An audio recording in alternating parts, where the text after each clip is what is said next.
Dans un monde en pleine expansion, les impacts de l'homme sur la planète Terre se font de plus en plus ressentir.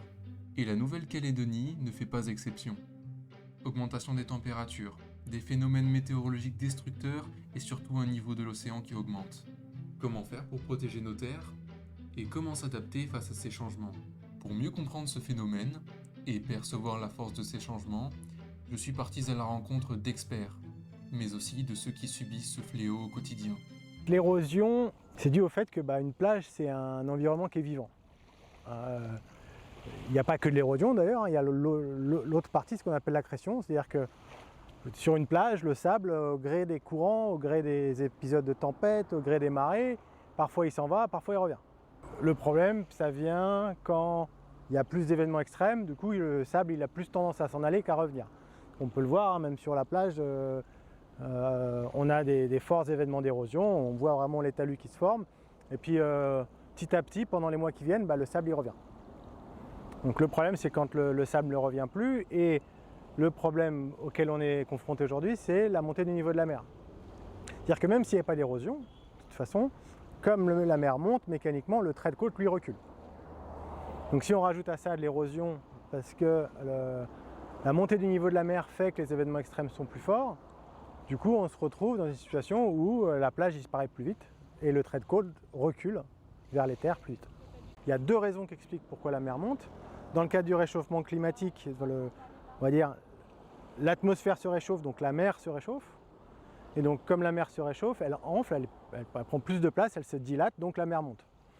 Le deuxième effet, c'est que comme l'atmosphère est plus chaude, les glaciers continentaux fondent, et toute cette eau supplémentaire qui était avant sur Terre ruisselle jusqu'à la mer, rajoute de l'eau dans l'océan. Donc on a une combinaison de deux processus. La mer est plus chaude, elle prend plus de place, donc la mer monte. Il y a plus d'eau dans l'océan, donc la mer monte. Et en fait, les deux processus sont à peu près, ont une contribution à peu près égale à la montée du niveau de la mer qu'on observe aujourd'hui. Donc il y a des grandes saisons dans l'océan qui font que si on veut comprendre ce qui se passe, il faut mesurer sur plusieurs de ces saisons. Et donc une mesure pertinente du niveau de la mer, pour regarder des tendances qui sont fiables, on peut faire ça sur 10 à 20 ans. Aujourd'hui, on a ces 10 à 20 ans, on a même plus. Et donc on sait que le niveau de la montée du niveau de la mer est là. On l'estime aujourd'hui à entre 3 et 4 mm par an à l'échelle globale. En Calédonie, c'est à peu près ça qu'on voit. On est dans la moyenne globale. Et on sait que ça s'est accéléré depuis 50 ans. Et ça va continuer à s'accélérer. Donc on pense que d'ici une cinquantaine d'années, la montée moyenne du niveau de la mer sera de l'ordre du centimètre par an. Donc aujourd'hui on est à 3 mm par an, on sera à 10 mm par an possiblement d'ici 50 ans. Le petit site Quilon montre bien qu'il y a une érosion sur le long terme, qui est composée d'épisodes d'accrétion et d'épisodes d'érosion qui sont plus forts. Donc au final on a de l'érosion, sachant qu'on a quand même quelques endroits où on a de l'accrétion. Ce qu'on note, ça on le sait, on le voit, on a les données pour le faire, la mer monte. Le même nombre d'événements extrêmes, mais avec un niveau de la mer plus haut, va faire plus de dégâts, de toute façon. C'est-à-dire le même cyclone, il y a 20 ans, fera plus de dégâts aujourd'hui parce que la mer est plus haute aujourd'hui qu'il y a 20 ans. Ça, c'est acquis. Même si le nombre de tempêtes n'augmente pas. Mais comment se manifeste la montée des eaux sur le territoire? Et quelles en sont les conséquences? Pour trouver réponse à mes questions, je me suis rendu sur une île principalement touchée par ce phénomène, l'île des Pins. J'ai été accueilli à la grande chefferie de Vao. J'ai ainsi pu constater l'ampleur des dégâts. Je m'appelle Koueté Maxime, voilà, je suis originaire de l'île des Pins, la tribu de Comagna. Pour ceux qui ne connaissent pas, c'est Kuto, tout ce qui concerne la région de Kuto, le sud-ouest de l'île des Pins. Donc dans les 15 dernières années, on a pu observer la désintégration accélérée de l'érosion des littorales. Et ce n'est pas simplement sur l'île où on habite, mais aussi à l'échelle des îlots. Tous les îlots qui se trouvent autour de l'île des Pins, surtout quand elles ne sont pas protégées par une barrière de corail. Donc en fait l'accélération de la plage, de l'érosion, tout le monde le sait, c'est dû à l'effet climatique, de la fonte des glaces, l'accélération des fontes des glaces. Donc nous ici dans les îles du Pacifique, et nous on est aussi victime de l'industrialisation à l'échelle mondiale et accélérée en fait. Donc on a tous les multinationales en fait qui font la course concernant la richesse, le développement et l'exploitation des ressources mondiales. Tout ça, ça a un coût. Hein. Ça a un coût financier pour eux, mais ça a un coût pour l'être humain. L'érosion touche toute l'île des Pins, en fin de compte. Ce n'est que sur une île. Hein. Donc l'île des Pins est touchée sur les grandes parties, les îlots aussi sont touchés. Voilà. Donc là, maintenant, avec ce qui se passe avec la montée des eaux, avec les marées, les grandes marées, et en même temps les dépressions et les cyclones, ça arrive que l'eau arrive chez moi. Elle arrive chez moi. Donc j'habite à 15 mètres du bord de mer. Et il me reste 5 mètres. Voilà. L'eau m'arrive déjà à mon premier poteau de la maison qui est sur le côté comme ça. Là où on a le plus de dégâts, c'est au temps de houle, au temps cyclonique. C'est là qu'on voit l'accélération parce qu'ici, cette baie-là, elle se transforme en une baie de vagues, quoi. Et c'est vague sur vague, donc ça casse, ça casse. Il y a un autre effet naturel aussi qui pourrait aussi favoriser l'érosion, l'accélération de l'érosion. En fait, ça serait par exemple pour un endroit ouvert, comme si par exemple ici dans la plage de Kuto, quand il n'y a pas de barrière corallienne. Par exemple, ici devant, on n'a pas de barrière de corail. Peut-être il y a des coraux qui sont au fond, mais elles ne sortent pas assez pour créer une barrière, pour casser les courants qui rentrent. À chaque coup d'ouest, l'eau creuse. À l'époque, c'était de la vase, et la vase s'en va. La vase s'en va et laisse le sable. Quand c'était de la vase, ça ralentissait les vagues. Et maintenant, puisqu'il y a de plus en plus de sable, l'eau elle arrive un peu plus fortement et elle creuse toute la route qu'on a là devant la maison. Voilà. Et cette route-là, ça désenclave un peu la tribu, ça arrive chez un autre clan de l'autre côté, qui fait que d'ici 5 ans, il n'y aura plus de route, hein, en fin de compte. Hein. Moi, j'ai fait constat depuis l'année 2000, quoi. Parce que j'avais planté des cocotiers au bord de mer et ils sont tous partis. Donc j'ai plus les cocotiers de ce côté gauche là, que tu avais filmé, ils sont tous partis. Donc il n'y a que des arbres là, qui tiennent un peu des racines un petit peu là, mais autrement que les racines les tiennent un peu. Mais la plupart des cocotiers sont partis. Hein. J'ai planté tout le long de la plage là. Ah, ils sont tous partis quoi. Il y en a un ou deux qui sont là encore, mais d'ici là ils vont partir aussi quoi. Il y a une grosse différence entre les années 90 et aujourd'hui. Donc nous on a passé aussi notre enfance aussi sur le littoral. Donc on a aussi vu la dégradation. Donc voilà, par rapport aux mesures qui sont prises, il faut dire que par 10 ans, moins entre 2 à 3 mètres d'érosion.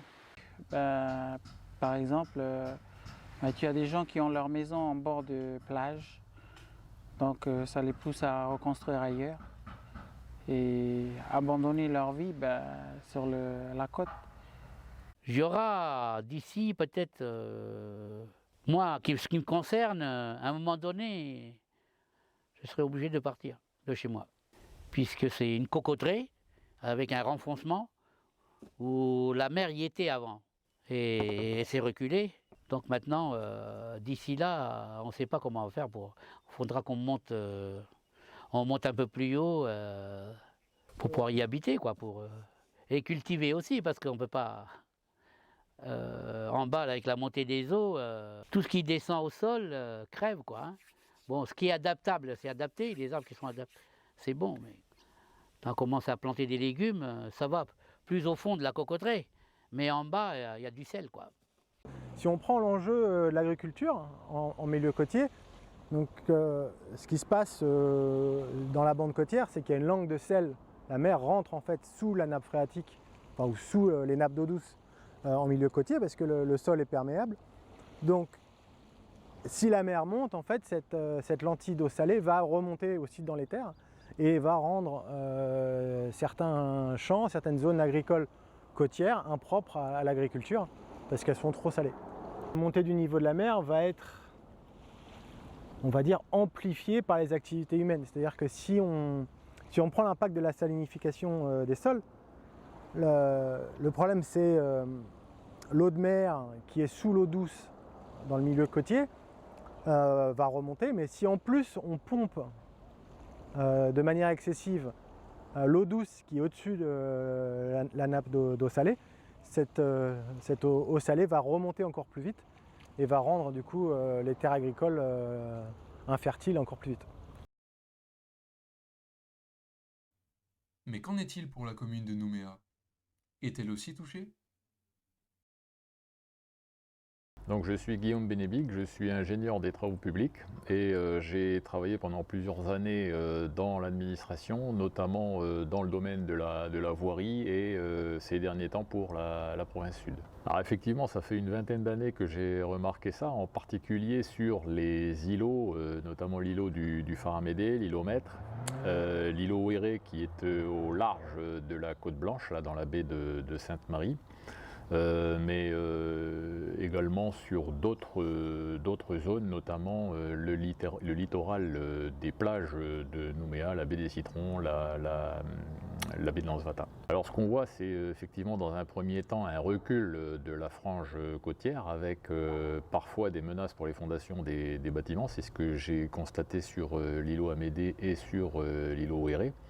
Ça a de quoi être préoccupant puisque effectivement ça peut ou pas forcément être lié au phénomène de la montée des eaux dont j'ai pas beaucoup de connaissances autres que d'en avoir entendu parler. Par contre effectivement je m'aperçois que les phénomènes météorologiques semblent être de plus en plus importants avec un vent et puis une houle plus importante, donc j'ai peur que ça progresse dans l'avenir. C'est extrêmement préoccupant. Le problème, et c'est le malheur de l'être humain, c'est que ça arrive petit à petit, mais ça arrive trop tard.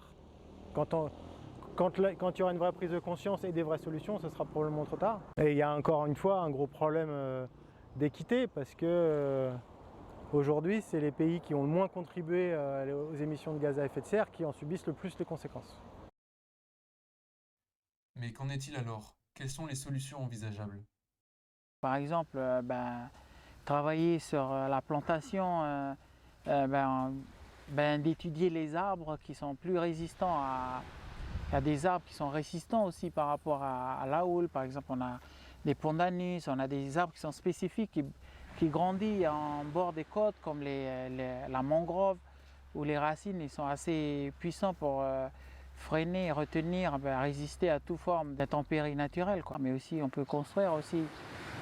Ça c'est une solution, on peut construire aussi des récifs artificiels pour ralentir en fait le courant d'eau quand ils viennent pour se briser dans les baies. Tu peux casser en fait ce courant, aujourd'hui c'est scientifiquement prouvé que tu peux casser. Par exemple ici quand on regarde la baie de Cuteau, la baie elle est tellement ouverte, donc il n'y a pas de récif en fait qui protège les côtes. Donc l'objectif c'est d'avoir une nurserie et puis fabriquer des récifs artificiels pour ralentir en fait la rentrée de la houle et casser les vagues en fait. Deux choses, dans un premier temps, et j'irai dans l'urgence en curatif, renforcer, réparer, et puis j'irai à plus long terme pour essayer de comprendre les phénomènes à titre préventif, faisant des études de courantologie, études hydrauliques. Mais qu'attendons-nous? Qu'attendons-nous pour nous préparer et nous adapter? Ces cris d'alerte ne datent pas d'hier. En effet, depuis de nombreuses années, le PLP tente de mettre en garde les fonctions publiques contre le réchauffement climatique et la montée des eaux. Il est temps d'agir, de s'organiser et de mettre en place des mesures concrètes pour s'adapter à cet océan grandissant. Maintenant, le temps est terminé.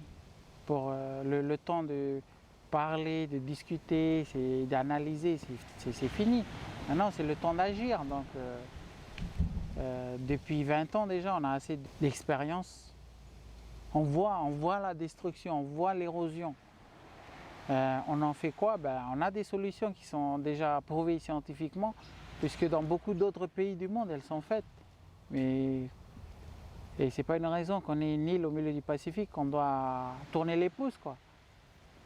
Parce que si on ne fait rien, tout se détruit. Et l'accélération, elle va continuer jusqu'à ce que les gens en prennent conscience, quoi. Voilà, c'est que, est-ce que ça va toucher du monde, ce reportage? Est-ce qu'ils vont être conscients de la montée des eaux chez nous, là? Puisqu'à Ouvéa, ils sont très touchés. Et nous, on est aussi touchés, mais voilà.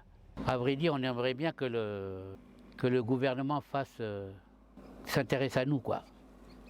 Un peu mieux au niveau de l'environnement et au niveau de, voilà, de tout ce qui se passe au niveau de l'environnement, au niveau des baies, au niveau des habitations. S'ils peuvent faire quelque chose pour nous, parce que là, voilà, on est des gens du pays, hein. On est les Couignais qui sont touchés. Et toute la côte aussi, de la côte est est touchée, partout c'est touché, quoi. Donc il n'y a pas que nous, c'est en général. Est-ce que le gouvernement va tendre une oreille pour pouvoir nous aider d'ici là? Voilà, c'est ce qu'on demande, les Couignais.